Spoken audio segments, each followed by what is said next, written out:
توی قبرستان یک درخت خیلی قشنگی داره اینجا.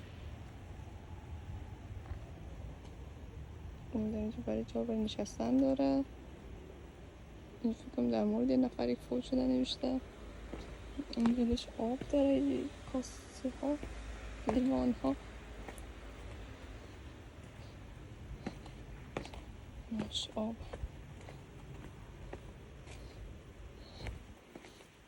نه اینجا یک درخت خیلی قشنگه.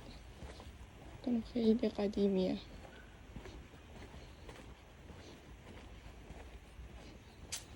قدیمیه که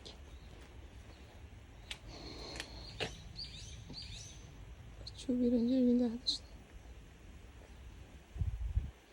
این هم خدایانشان. این هم شاید بهشون پیشبان زده.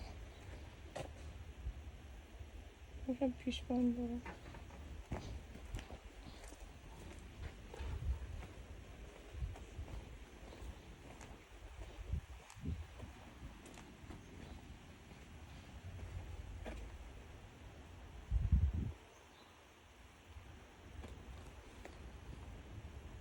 اینجا باید نه خیلی آب گذاشته.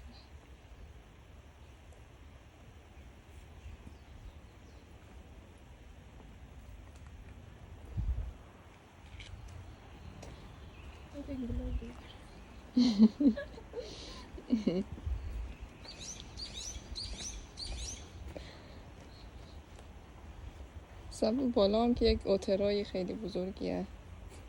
هم که انگار فامیلشون پول آورده اینجا آب هم میتونه آب بگیره. دوباره کاسه هاشو پر آب کنه.